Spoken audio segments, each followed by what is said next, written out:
Joining us now to discuss this is the Executive Director of Heritage Action, President of Centennial Action Fund, Jessica Anderson. Jessica, great to have you back on the program. So this vaccine mandate is finally set to end. It's atrocious that it was enacted to begin with, much less that it went on this long. What do we know about this poised end to the vaccine mandate?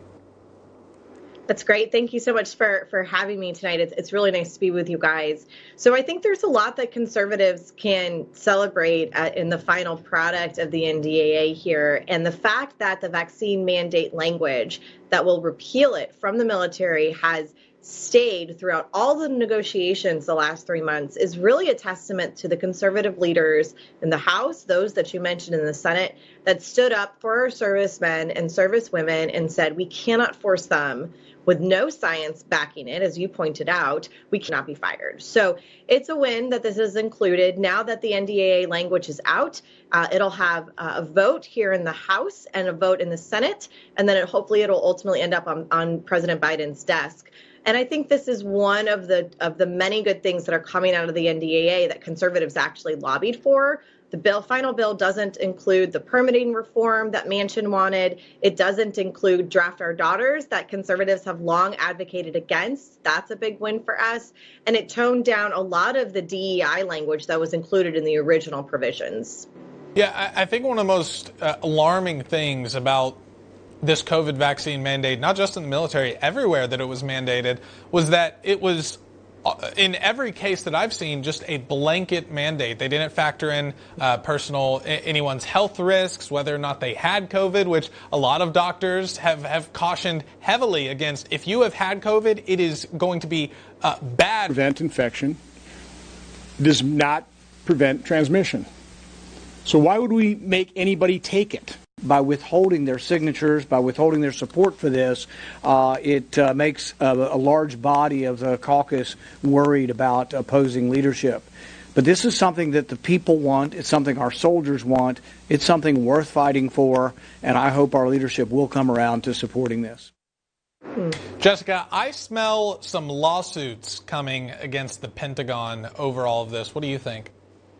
I agree. And we actually don't know the full number of servicemen and servicewomen that have been fired or voluntarily quit and left the service over the last 8 to 12 months because of the previous enforcement of the vaccine mandate. I'd like to know what that total number is.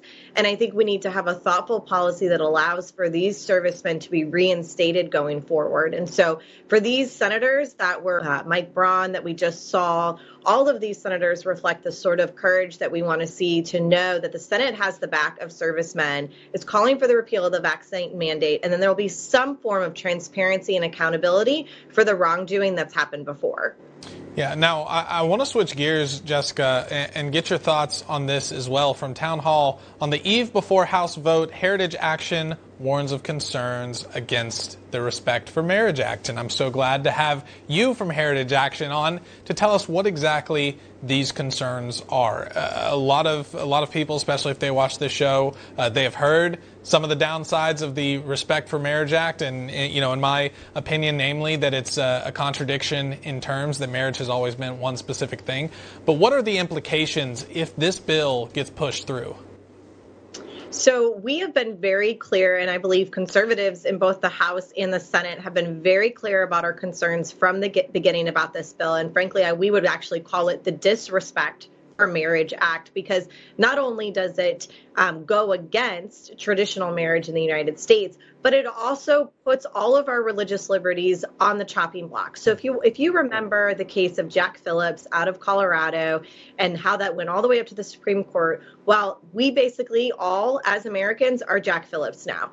Our religious liberties are called into questions. Religious institutions that may support traditional marriage will have no protections in place. The IRS, the federal government, they can all go after them, strip them of their tax-exempt status, bring penalties. So these are the types of consequences and concerns that we have. The bill obviously began in the House. It passed the House with bipartisan support. It went to the Senate. It passed the Senate with bipartisan support. But because there were changes, it's now back in the House. And we do ultimately expect it to pass.